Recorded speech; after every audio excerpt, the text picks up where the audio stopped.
Hi, ഇന്ന് നമുക്ക് വളരെ എളുപ്പത്തിൽ തയ്യാറാക്കാൻ കഴിയുന്ന, കാണാൻ നല്ല ഭംഗിയും കഴിക്കാൻ അത്രയും രുചിയുമുള്ള ഒരു പായസം തയ്യാറാക്കിയാലോ? നമ്മുടെ സാധാരണ ചവ്വരി പായസത്തിൽ നിന്നും കുറച്ച് വ്യത്യസ്തമായി ക്യാരറ്റ് കൂടി ചേർത്തിട്ടുള്ള പായസമാണ് കേട്ടോ ഇന്ന് ഞാൻ തയ്യാറാക്കാൻ പോകുന്നത്. ക്യാരറ്റിൻ്റെ മനോഹരമായ നിറവും ചവ്വരിയുടെ പ്രത്യേക ടെക്സ്ചറും ചേർന്നാൽ ഈ പായസം കുട്ടികൾക്കും മുതിർന്നവർക്കും ഒരുപോലെ ഇഷ്ടപ്പെടും. വളരെ കുറച്ച് ചേരുവകൾ മാത്രം മതി ഈ പായസം തയ്യാറാക്കുന്ന വിധം നമുക്കൊന്ന് കണ്ടാലോ? അപ്പോൾ വീഡിയോ എല്ലാവരും സ്കിപ്പ് ചെയ്യാതെ കാണാനായിട്ട് ശ്രമിക്കണേ. ഞാൻ ഈ ഓട്ടുരുളിയിലാണ് കേട്ടോ ഞാൻ പായസം തയ്യാറാക്കാൻ പോകുന്നത്. അപ്പം ഞാൻ 1 സ്പൂൺ നെയ്യ് ഒഴിച്ചു കൊടുത്തിട്ടുണ്ട്.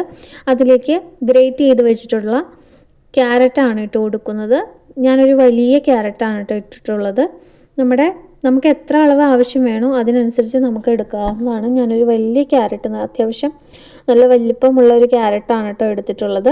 നമുക്ക് നെയ്യിൽ നല്ലപോലെ ഒന്ന് വഴറ്റിയെടുക്കാം. നല്ലപോലെ ഒന്ന് വഴറ്റി വരുമ്പോഴത്തേക്കും നമുക്കതിലേക്ക് 1 കവർ പാൽ ഞാൻ ആദ്യം ഒഴിച്ചു കൊടുക്കുന്നുണ്ട്. 2 കവർ പാൽ, അതായത് 1 ലിറ്റർ പാലാണ് കേട്ടോ നമുക്ക് ഈ ഒരു പായസത്തിനായിട്ട് ഞാൻ എടുക്കുന്നത്. അതുപോലെ തന്നെ ചവ്വരി എടുത്തിട്ടുള്ളത് 200 ഗ്രാം ചവ്വരിയാണ് കേട്ടോ ഞാൻ എടുത്തിട്ടുള്ളത്. വേവിച്ച് 1 മണിക്കൂർ കുതിർത്തി കുക്കറിലിട്ട് വേവിച്ച് മാറ്റി വെച്ചിട്ടുണ്ട് കേട്ടോ. അപ്പോൾ ഞാൻ രണ്ടാമത്തെ പാലും ഒഴിച്ചു കൊടുത്തിട്ടുണ്ട്. അതേ പാൽ നല്ലപോലെ തിളച്ച് മറിയുന്നുണ്ട്. ഇനി ഞാൻ അതിലേക്ക് ചേർത്ത് കൊടുക്കുന്നത് വേവിച്ച് വെച്ചിട്ടുള്ള ചവ്വരിയാണ് കേട്ടോ.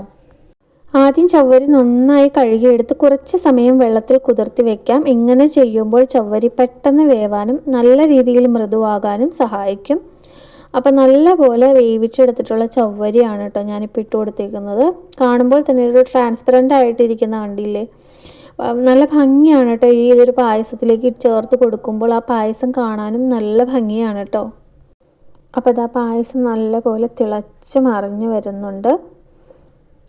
അപ്പോൾ കണ്ടില്ലേ, ആ ഒരു ഓറഞ്ച് കളർ ഇങ്ങനെ പാലിന് മുകളിൽ വന്ന് ഇങ്ങനെ കിടക്കുകയാണ് കേട്ടോ. അപ്പോൾ ഞാൻ അതിലേക്ക് ഒരു 3 വലിയ സ്പൂണിൽ പഞ്ചസാര ഇട്ട് കൊടുക്കുന്നുണ്ട് കേട്ടോ. നല്ലപോലെ മിക്സ് ചെയ്ത് കൊടുക്കാം. അപ്പോൾ പായസം നല്ലപോലെ തിളച്ച് വരുന്നുണ്ട്. നല്ലപോലെ തിളയ്ക്കട്ടെ. ചവ്വരി ഓൾറെഡി വേവിച്ച് വെച്ചേക്കണത് കൊണ്ട് നമുക്കിനി പ്രത്യേകം വേവിക്കേണ്ടതില്ല കേട്ടോ. അപ്പോൾ ഇപ്പം ഞാൻ ചേർത്ത് കൊടുക്കുന്നത് ഏലക്ക പൊടിയാണ് കേട്ടോ. ഒരു ഫ്ലേവറിന് വേണ്ടിയിട്ട് ഏലക്കാപ്പൊടി കൂടി ചേർത്ത് കൊടുക്കുന്നുണ്ട്. ഇനി നല്ലപോലെ മിക്സ് ചെയ്തെടുക്കാം. അപ്പോൾ നമ്മുടെ പായസം ഏകദേശമൊക്കെ റെഡിയായി വന്നിട്ടുണ്ട്. ഇനി ഞാൻ ഇതിലേക്ക് ചേർത്ത് കൊടുക്കാൻ പോകുന്നത് കണ്ടൻസ്ഡ് മിൽക്കാണ് കേട്ടോ. ഓപ്ഷണലാണ്, ചേർക്കണമെന്ന് യാതൊരു നിർബന്ധവും ഇല്ല. പായസത്തിന് അല്പം രുചി കൂട്ടുന്നതിനായിട്ടാണ് കേട്ടോ ഞാനിത് ചേർത്ത് കൊടുക്കുന്നത്. അമുലിൻ്റെ മിഠായി മേറ്റാണ് ചേർത്ത് കൊടുക്കുന്നത്. നമ്മുടെ മധുരത്തിന് ആവശ്യമായിട്ട് ചേർത്ത് കൊടുക്കാവുന്നതാണ് കേട്ടോ. അപ്പോൾ ഞാനത് കുറച്ച് ചേർത്ത് കൊടുക്കുന്നുണ്ട്. അപ്പോൾ നമ്മുടെ പായസം ഏകദേശം തയ്യാറായി കഴിഞ്ഞിട്ടുണ്ട്. ക്യാരറ്റിന് നല്ല നിറവും ചവ്വരിയുടെ രുചിയും വളരെ പെട്ടെന്ന് തയ്യാറാക്കാൻ പറ്റുന്ന മനോഹരമായിട്ടുള്ളൊരു പായസമാണ് കേട്ടോ ഇത്. ചൂടോടെയും തണുപ്പിച്ചും നമുക്ക് ഈ പായസം കഴിക്കാം. അപ്പോൾ ഞാൻ ഇതിലേക്ക് മുന്തിരി, കാഷ്യൂ നെയ്യിൽ വറുത്താണ് കേട്ടോ ചേർത്ത് കൊടുക്കുന്നത്. വളരെ പെട്ടെന്ന് തയ്യാറാക്കാൻ പറ്റുന്ന നല്ലൊരു റെസിപ്പിയാണ് കേട്ടോ. എല്ലാവരും ഈ ഓണത്തിന് ഈ റെസിപ്പി ഒന്ന് തയ്യാറാക്കി നോക്കണേ.